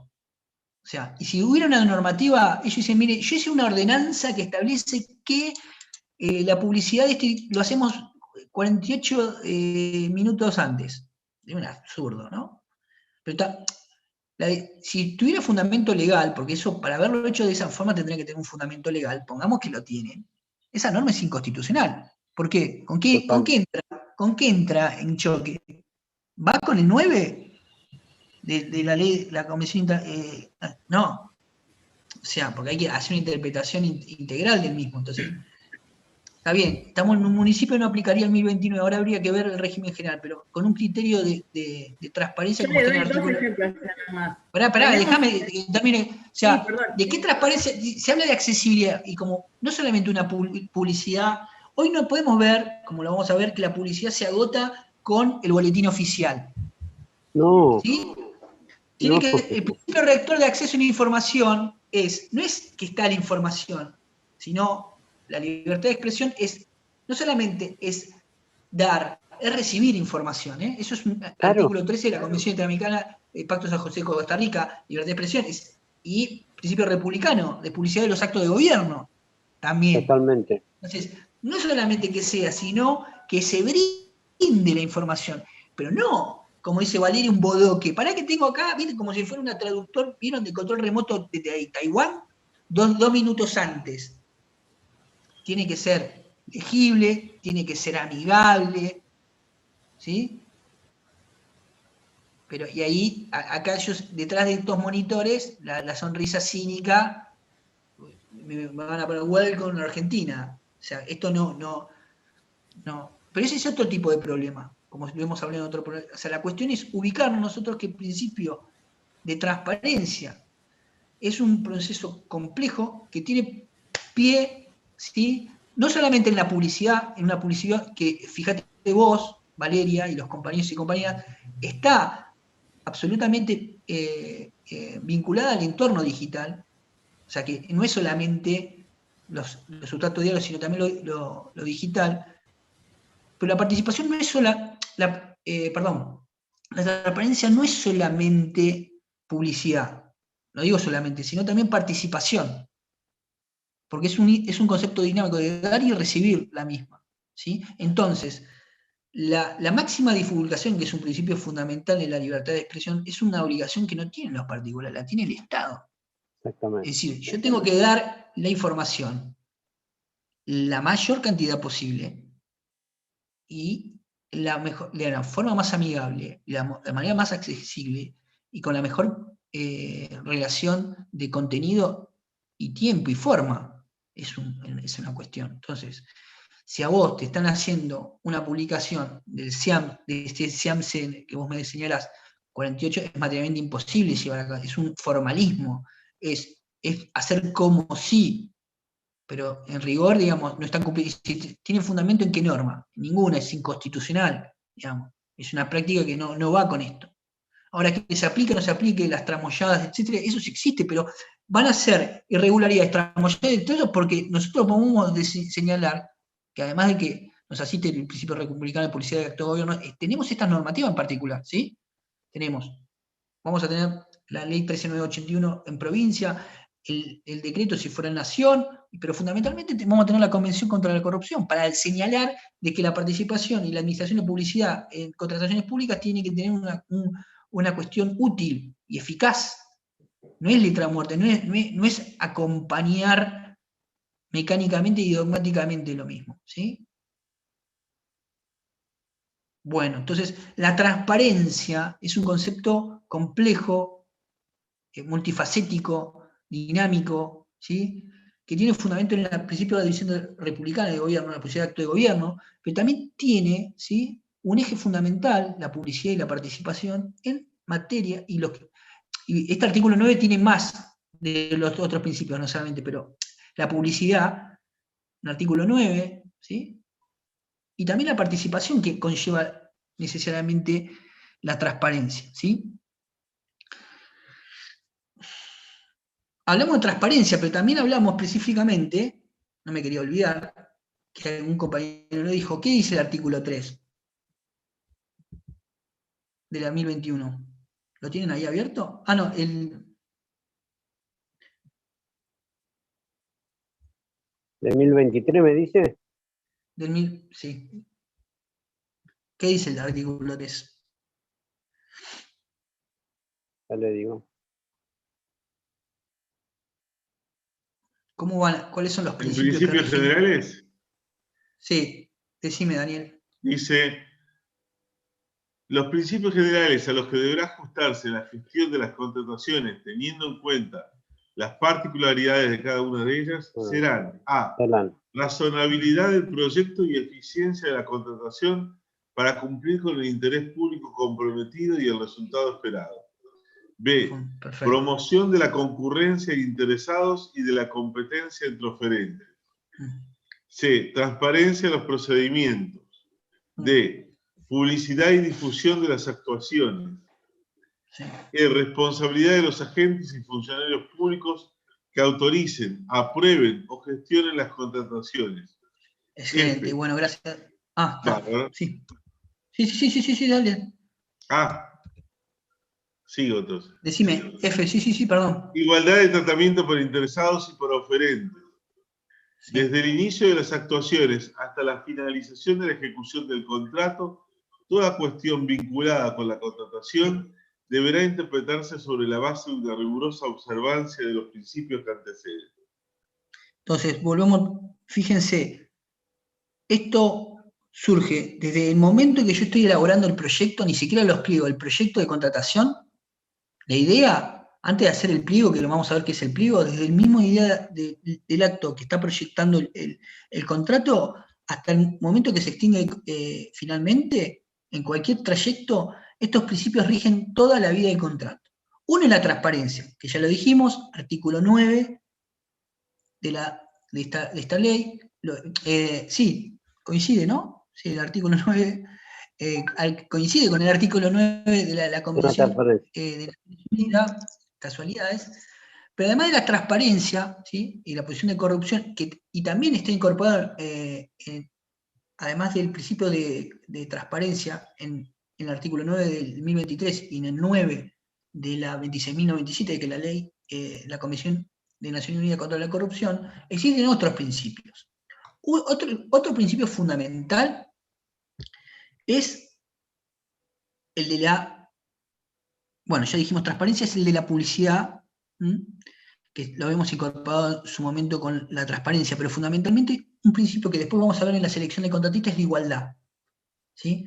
La igualdad rige todo el proceso contractual. Después nosotros vamos a ver cómo se manifiesta ese principio.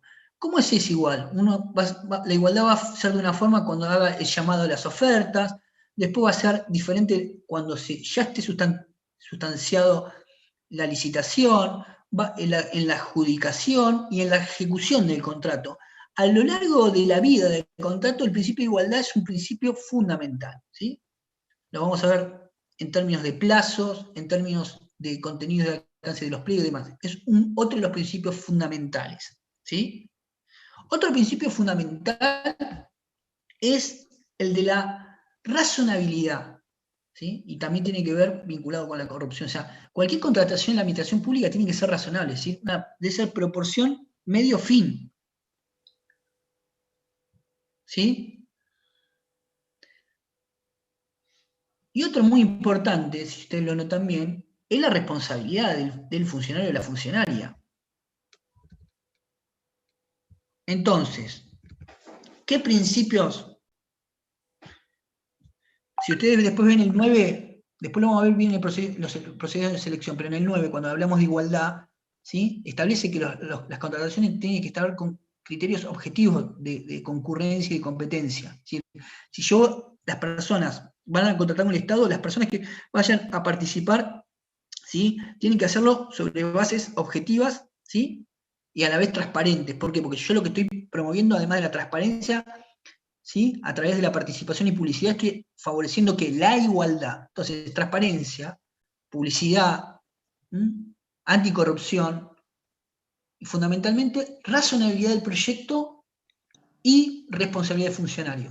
¿Queda claro más o menos el combo de los principios hermenéuticos que tiene que regir cada paso de la contratación? Transparencia o publicidad. A veces uno está implícito en el otro, ¿no? Transparencia o anticorrupción, ¿sí? Publicidad, razonabilidad, responsabilidad y fundamentalmente igualdad. Son conceptos que frente a una irregularidad se manifiestan uno con otro. Si yo, como me decía Valeria, no publico o lo publico, ¿sí? ¿Qué estoy haciendo? ¿Soy transparente? No. No.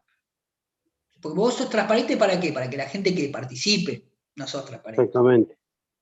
Daría lugar a susceptible concepto de corrupción, artículo 9 del decreto. Incluso, ¿se acuerdan que habíamos visto en el primer trabajo la resolución 1 del 18 de la Convención, que era sustantivo porque cualquier acto de corrupción por acción o omisión puede generar no solamente la comisión de un delito o eventualmente una sanción administrativa, sino también conculca derechos humanos, ¿sí? O sea, ¿Qué estamos hablando? Ok, fenómeno. Lo que dijo Valeria, transparente no es. ¿Sí? ¿Está ejerciendo la publicidad de manera idónea? No. Y con esto, digamos, pone a los ciudadanos, a la ciudadana o a los habitantes en una situación de igualdad frente a otros, frente a los contratistas que van. No. ¿Se entiende cómo en una situación particular estos principios, ¿sí? O si después yo tengo un contrato y cartelizamos, ¿sí?, la compra y entre 4 empresas tenemos ese contrato y nos arman los pliegos y bases y condiciones a nuestra medida. Haré un contrato a una persona calva que se llama Juan Ignacio, soy yo. Entonces, se hace la medida. Bueno, eso ya durante la ejecución del contrato, durante la celebración de la licitación. Bueno, eso va a afectar la igualdad. Y generalmente para que se lleve a cabo eso, lo mismo, esto no va a ser transparente. ¿Se entiende? ¿Se acuerdan cuando yo hablaba de los vicios del acto y los desagregábamos por elemento? Los fenómenos de corrupción, ¿sí?, atraviesan todo el conjunto de la actividad contractual, ¿sí?, y ponen en tensión todo, y son estos principios. Entonces lo vuelvo a repetir cual instructor de fitness. Es transparencia, publicidad, razonabilidad, responsabilidad del funcionario e igualdad. ¿Sí? No son ya cuestiones éticas o morales, etcétera, sino son criterios rectores. Entonces, ante caso de duda, ¿sí?, el esfuerzo interpretativo tiene que ser para que se cumpla esto, no al revés. ¿Se entiende? Y cuando hay una laguna se tiene que hacer en función de esto. Che, ¿qué hacemos frente a esto? Y notificarle a todos los demás. ¿Por qué? Y el principio de igualdad, ¿sí? Mirá, le vienen a Valeria, y Valeria le va a decir, mirá, publicalo de manera legible, con tantos días de participación, y porque tenés que ser transparente, tenés que hacer una publicidad adecuada, y si no lo haces de esta manera, estás dando lugar a una vulneración, entre otras cosas, del principio de igualdad. Y otra cosa más, te digo, vos como funcionario o funcionaria, vos vas a ser responsable. Y cualquier proyecto que vos hagas para una cuestión así de procesamiento de residuos, no va a ser razonable si se hace con un llamado de esta naturaleza. ¿Se entiende, por ejemplo, cómo abarca todos los puntos estos? Discúlpeme, ahí me hace recordar lo que dice Almirado, el tema de inutilidad y peligrosidad. Exacto, pero esto no estaba, Guillermo. No, ya sé que no estaba, ya sé que no estaba, pero digo, hago una conexión entre lo que usted está explicando con lo que la teoría de Almirado. Yo le doy una de las respuestas que nos dieron. Para algo los elegimos nosotros, o sea que es una cuestión de ellos, ver a quién contratan y hacen ese contrato. Bueno, pasa que, digamos, a ver, ahí tiene mucho, permítanme que me vaya por la coyuntura, pero lo hace un poco más, si no somos como cobayos, todo abstracto. Mira, Valeria, digamos, en primer lugar, eso tiene un problema fundamental de legitimación democrática. La democracia no es delegativa tipo Donel, te la doy con el voto y después venime a buscar en 4 años. Eso primero.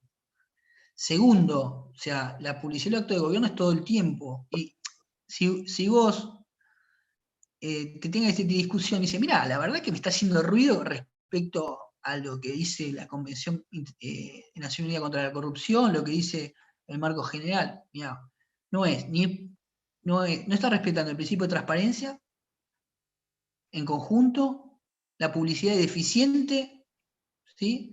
Estás vulnerando el principio de igualdad. El proyecto como tal no va a ser razonable, ¿sí? Y ojo, y la responsabilidad funcionaria es tuya. Mira, todos estos principios en este caso que me decís vos. O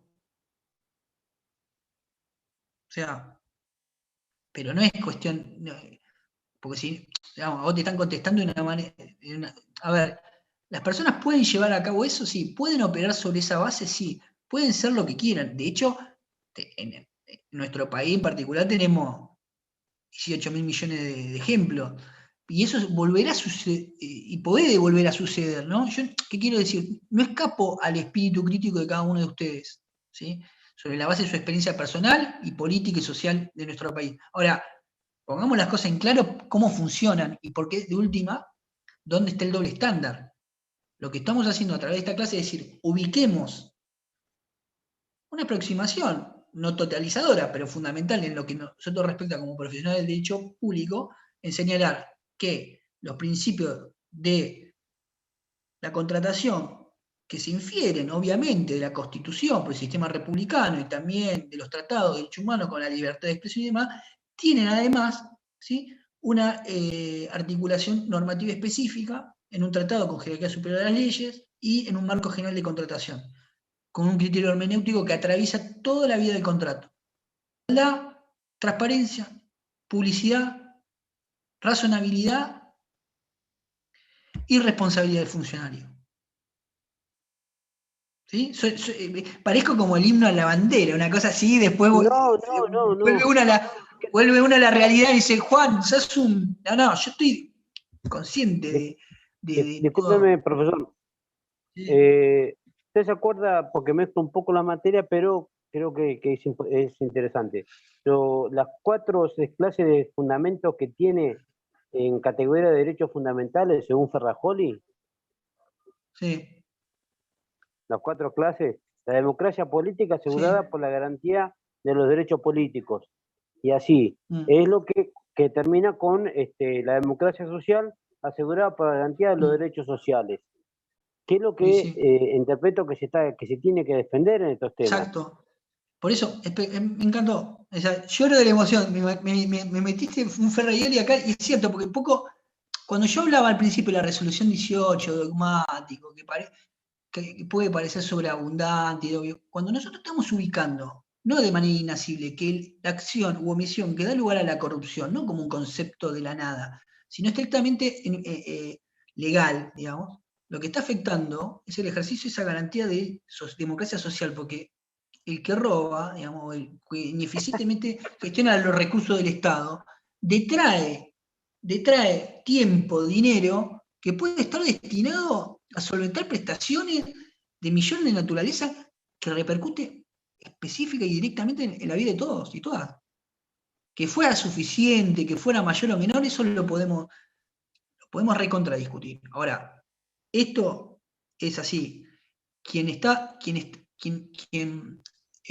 la actividad que da lugar a la corrupción, y la contratación administrativa en particular es un lugar muy plausible para que ello suceda.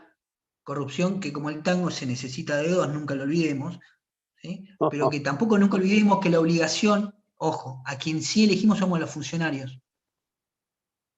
O sea, ¿sí? Sí, o sea, lo que hace el sector privado tendrá que hacer el sector privado y condenado por el sector privado, pero no es lo mismo, ¿eh? No es lo mismo. ¿Sí? No. La garantía y obligación de respeto de los derechos está en el Estado. Los otros son de los delincuentes, digamos. Ahora, el problema es cuando el delincuente lo tenemos adentro. Ese es un gran problema, digamos. Pero bueno, me entusiasmo y se me va un poco la clase, pero... es que está todo interrelacionado, discúlpeme, profesor, es que está todo interrelacionado, querramos o no, lleva las cosas a esa naturaleza, justamente por el sistema social político que estamos atravesando desde hace tiempo, no es que sea ahora. Vuelvo a repetir, porque digamos, es inevitable que toquemos un poco la coyuntura, así que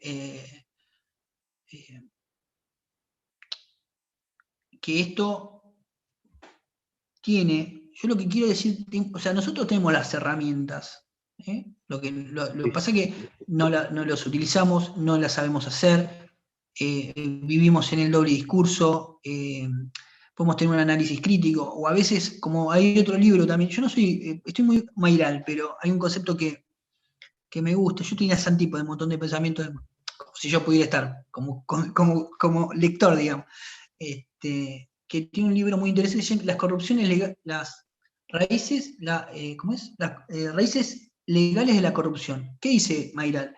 Que hay sistemas normativos, o sea que la corrupción tiene un montón de fenómenos, pero que existen dispositivos propiamente jurídicos que alientan a la corrupción, ¿se entiende? O sea, Entonces, ¿qué quiero decir? Nosotros estamos en una disciplina, un discurso que es preformativo, que tiene una vocación imperial, que cree que va a transformar la realidad per se. O sea, el derecho es muy importante, pero no lo es todo. Ahora, pero nosotros que somos abogados y abogadas, ¿y qué estamos viendo el derecho administrativo? O sea, ¿qué se puede la regulación y los principios articulados y el ejercicio y la función transformar esa realidad? Sí, lo podemos hacer, digamos. Y esa es parte de nuestra tarea, digamos, de estudio actual, ¿sí? Entonces, si un día le pasa, perdón que lo tome así de referencia a Valeria, esa discusión que le vino en su localidad, aunque sea en un diálogo, pues ahora, digamos, está atravesado con otro punto de pie que refuerza, digamos, su intuición, ¿sí?, moral y su intuición política. Che, esto no está bien. Pero no está bien por su concepción moral, por su intuición política y porque acá en el ordenamiento también lo establece, ¿sí? Entonces es un poco nuestro trabajo. Bueno, porque es un tema para mí que se ve todo, digamos, en esta caja de resonancia de los contratos. Bueno, nosotros habíamos dicho, y vamos a encarar de manera introductoria, que el Estado, en materia de contrataciones, está articulado sobre un régimen exorbitante, ¿no? ¿Qué era un régimen exorbitante, repasando? ¿Cómo lo pueden explicar, un régimen exorbitante? Es como que tiene la libertad de hacer sobre el contrato lo que a ellos les conviene o interpreta que tienen que hacer. ¿Alguien más? Puede poner cláusulas que en un contrato de derecho privado serían nulas. ¿Alguien más? Te están pidiendo mate, Daniel. ¿Cómo? Te están pidiendo mate. Sí, me hice el mate porque tengo un frío de loco acá en el living de casa. Perdón, te ibas a decir algo serio y yo te interrumpí con una pavada, perdón. No es pavada es muy serio lo de Martín, pero no me correspondía. Es pavada de interrumpirte, perdón. No, lo que iba a decir que siguiendo lo de Guillermo, que tiene un mayor margen de discrecionalidad del Estado, digamos. Ajá. A ver, ¿alguien más? Porque acá hay un par de cosas. Puede ser un conjunto de potestades, de prerrogativas que tendría el Estado, la administración, para imponer condiciones y que sean incluso limitativas de la otra parte. Perfecto. Abusiva. No, pero estaba acá. Voy a juntar lo que dijo Daniel, lo que dijo Guillermo, con lo de Federico. Si lo vio, fue una inspiración, no importa. A los efectos didácticos vino espectacular. Pero también lo que ustedes dijeron, Guillermo y Daniel, que no está mal, pero me permite hacer una distinción en lo siguiente. Ustedes hablaron de discrecionalidad, sabemos que la discrecionalidad es arbitraria, o de una libertad, dijiste vos, Guillermo, ¿no? Sí. Lo que dice Federico es un sistema, es una potestad prerrogativa que tiene el Estado. Potestad prerrogativa significa, en materia de derecho administrativo, ¿sí?, una situación diferencial al privado, y un poco siguiendo lo de Valeria. Es decir, incorporar en el ejercicio de la relación por parte del Estado, ¿sí?, situaciones que serían improcedentes o inhábiles en el ámbito privado, ¿sí? Pero esa prerrogativa o potestad no es una libertad, es una prerrogativa, sí es diferente, ¿sí? Pero es diferente porque representa otro fundamento, y ahí un poco me quedo con lo que dijiste, Daniel y Guillermo, libertad y discrecionalidad. No es que pueda hacer lo que quiere, al contrario, el ejercicio de una facultad, una potestad, representa, para que la misma se lleve a cabo, en paralelo un conjunto de formalidades y requisitos y obligaciones. Le pone un parámetro. Por eso, porque si no, hacemos la gran Mayral de barrio, digamos, no Mayral, en términos de, no, la discreción, no es que usted lo diga, pero me sirve de hincapié porque eso está muy en nuestro inconsciente. Ojo, tiene prerrogativas, pero esas prerrogativas están reguladas y están limitadas, ¿sí? Y el ejercicio de la actividad estatal está atravesado por la legalidad que construye una competencia determinada. ¿Sí? Entonces, en el caso legal del ordenamiento, es así, entonces puede hacer. Ahora, que quede claro, ¿sí? Pero estuvo bien así en el armado colectivo de concepto. Este régimen exorbitante, sí, perdóname. Disculpe, profesor, pero esto es un poco, yo lo dije, y Sí. desde mi sano punto de crítica y observancia, Sí. es un poco tomando como base lo que te decía, que hay leyes que están convalidando en cierta forma la corrupción o que se haga algo que no corresponde, que no significa que esté bien. Sí, Por bueno. eso hablo yo por eso hablo de la libertad, porque si bien puede tener la prerrogativa esa tan limitada, no es que lo están coartando de entrada, no hagas la prerrogativa. Sí, lo que yo quiero decir, está bien, Guillermo, perfecto, te entiendo, no es contrario una cosa de lo que decís con lo que yo digo, sino que quiero hacer yo hincapié en visualizar el ejercicio de una prerrogativa, con lo que dijo Federico, ¿sí? Sí, lo entendí, por favor, lo entendí. Por eso, sí, no, por eso, no, pero estuvo, ahora con tu aclaración me quedó más claro hacia dónde iba, pero bueno, posiblemente de mi parte arbitrariamente tomé o recorté, ¿sí?, alguna palabrita para reforzar el criterio que es muy usual, digamos, que para mí no tiene fundamento, de visualizar el ejercicio de la potestad de las prerrogativas, ¿sí?, que son las que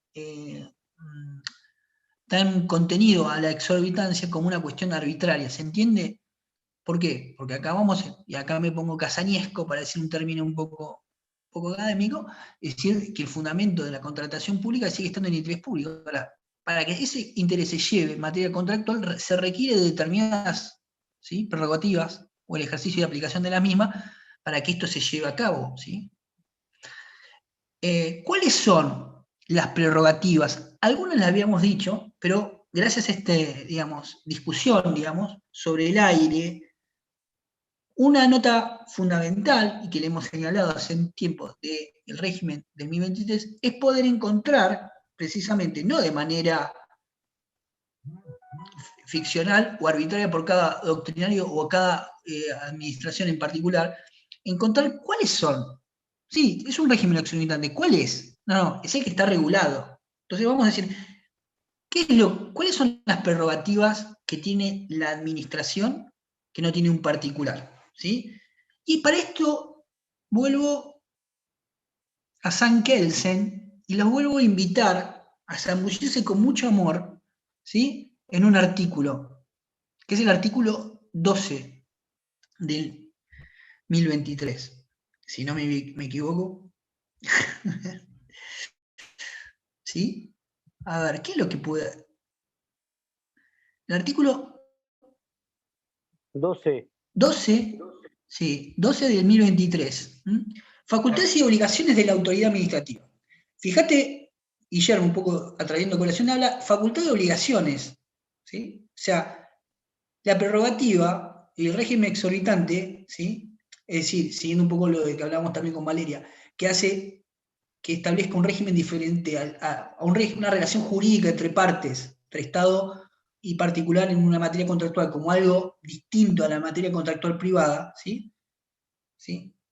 Es el conjunto de prerrogativas que tiene, se deslinda ese ejercicio en un conjunto de facultades y obligaciones, eso es lo que quiero decir. ¿Sí?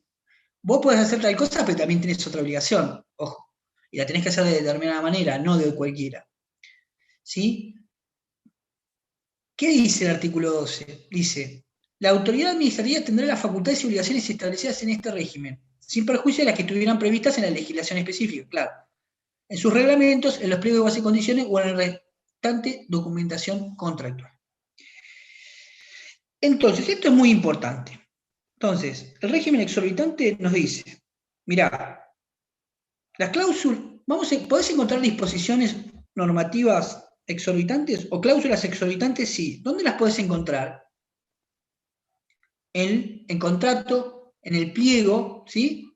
En la normativa que tipifica el contrato que estoy llevando a cabo, ¿sí? Pero existe, además de eso, un conjunto de normas o de facultades y obligaciones de la administración que es común a todos. ¿Se entiende? Vamos a encontrar cláusulas exorbitantes y normas exorbitantes, cláusulas exorbitantes que van a configurar este régimen, sí. ¿Dónde la vamos a encontrar, este mundo? ¿Sí? Lo vamos a encontrar en el contrato, en el pliego de bases y condiciones, en la normativa específica del tipo de contrato. Sí, mira, estoy con un contrato de obra pública. Bueno, leamos. ¿Qué es el pliego de bases y condiciones? ¿Qué es el contrato en general? ¿Sí? Y ahí vamos a desentrañar el conjunto de facultades y obligaciones que tiene la administración. No obstante eso, el régimen común, o sea, el punto de base que lo va a tener tanto una obra pública como una concesión de servicio público son estas que establece el artículo 12, ¿sí? Este es el piso, ¿correcto? ¿Se entiende? ¿Cuáles son? 1. La voy a decir rápido porque nos queda 10 minutos y después la vamos a leer. La prerrogativa de interpretar los contratos. Un poco lo que decía Casaña, ¿sí? Resolver las dudas que ofrezca su cumplimiento, modificarlos por razones de interés público, decretar su caducidad, rescisión, resolución y determinar los efectos de esta.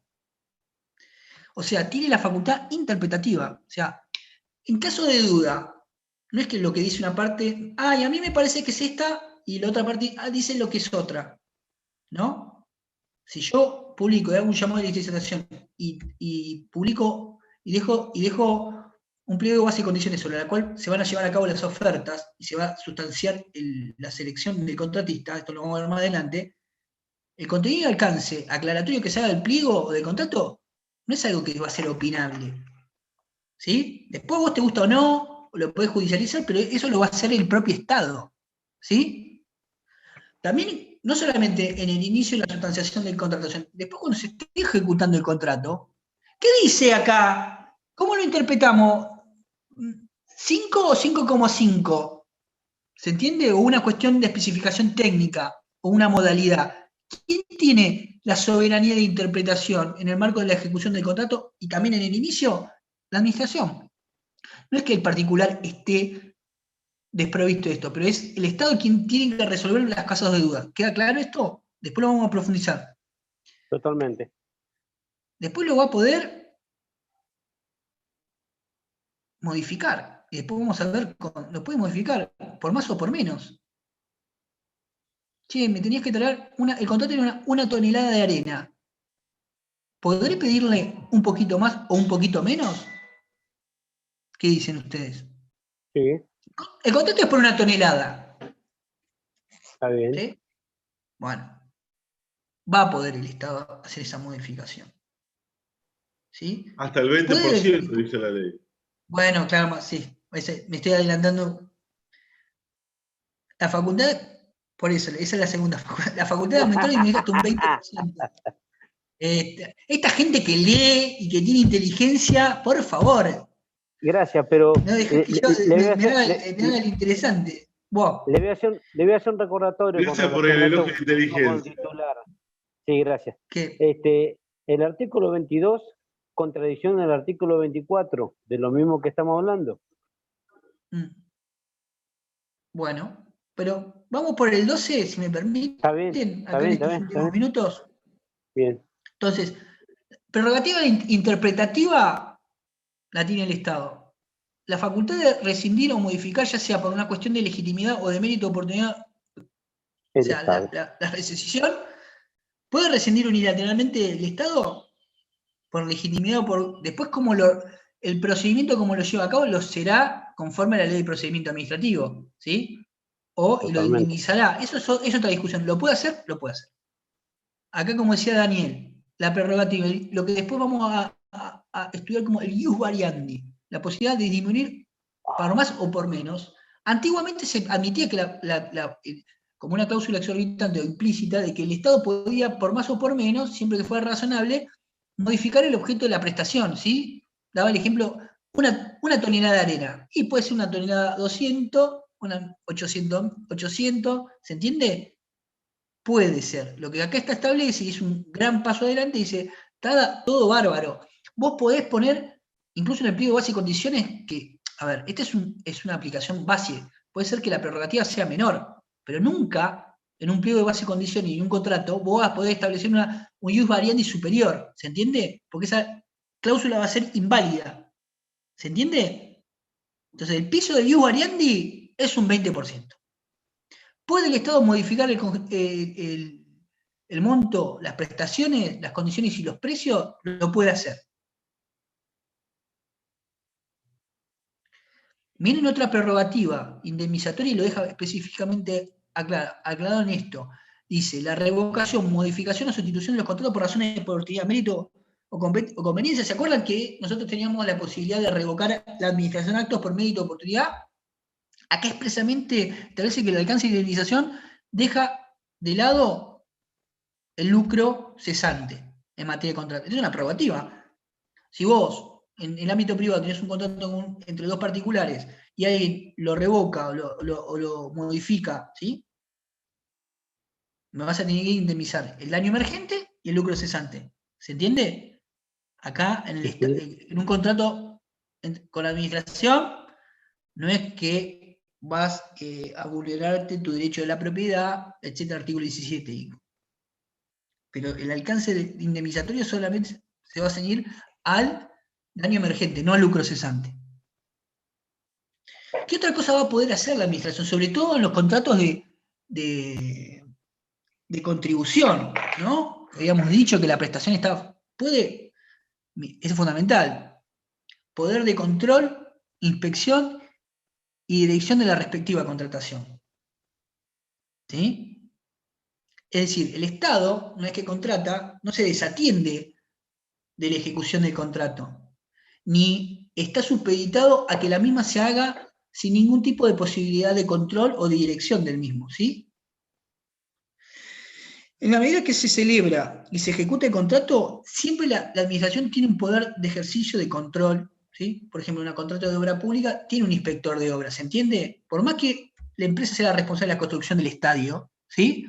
La ejecución del mismo, las condiciones y las priorizaciones técnicas, no va a esperar que termine el estadio. Ah, bueno, gracias, llave en mano. Yo lo voy a poder llevar a cabo y controlarlo. ¿Sí? Otro ejemplo, aunque no está dentro del régimen porque se encuentra excluido por el artículo 4, pero en el empleo público. Por ejemplo, vos, Guillermo, que trabajaste en la policía, que no tiene superior control del inferior de lo que hace, o el ministerio, digamos, en una relación de contrato administrativo de empleo. O sea, en materia... ¿Hola? Sí, te escucho. Bueno, fundamental que en el conjunto la potestad de control y dirección es importantísima, tanto en el inicio como en la ejecución del contrato. Di el ejemplo de la obra pública. ¿Queda claro? Todo el tiempo la administración tiene una potestad de llevar, controlar y dirigir ese contrato. ¿Sí? No es que no queda, perdón, en la metáfora, la pelota en la cancha del contratista. En el aire. En el aire. ¿Qué otra cuestión? Esto lo vamos a profundizar y esto ya no estamos casi terminando. Otra es la facultad de establecer sanciones y penalidades frente a los incumplimientos. No va a tener que recurrir a la justicia. No, te pones multa, ¿sí? Observación y demás, lo puede hacer unilateralmente la administración. ¿Sí? Bueno, acá hay otras. Muy importante, la prerrogativa de ejecución directa del contrato, cuando el contratante no lo hiciera dentro de los plazos razonables, pudiendo disponer para ello de los bienes y medios del contratante incumplidor. O sea, hay una contratación, no lo hace el contratista, lo puede ejecutar por sí mismo el Estado, incluso utilizando los medios y bienes a disposición del incumplidor. Totalmente. Es fuerte eso, ¿sí? Otra que no es menor, que por ahí podría irse incluido en las si ustedes me quieren, puede estar incluida en la C, que es la facultad de inspeccionar la oficina y los libros que estén obligados a llevar los contratantes. Podría ser el poder de control. Otro es la facultad de prorrogar los contratos. Bueno, eso es muy importante, lo vamos a ver cuando vemos el contrato de suministro. Entonces, acá tenemos muchas facultades, ¿sí? Facultad, la prerrogativa de interpretación, los alcances de la facultad de recesión indemnizatoria, lucro cesante, el ejercicio de ius variandi, el poder de dirección y control, la ejecución directa con medios propios del incumplidor, etc. Esto conforma, ¿sí?, los ejes centrales del régimen exorbitante previsto por el 1023, que son facultades y obligaciones también de la administración, que son la base sobre la cual no niega que en cada caso particular se encuentren específicamente otras cláusulas exorbitantes. ¿Se entiende? Estas son la base. Capaz que en un contrato de obra pública se hace una especificación, ¿sí?, que no podría estar nunca en una locación de obra entre particulares, pero no es necesariamente estas, ¿sí? Este es el piso. Ius variandi, dirección de poder y control, la posibilidad de interpretación, la posibilidad de resolver el contrato por mérito o por conveniencia sin indemnización del lucro cesante, ¿sí?, la ejecución directa del contrato, etc. Lo vamos a ir viendo. Bueno, ya se me terminó la hora. Nos vemos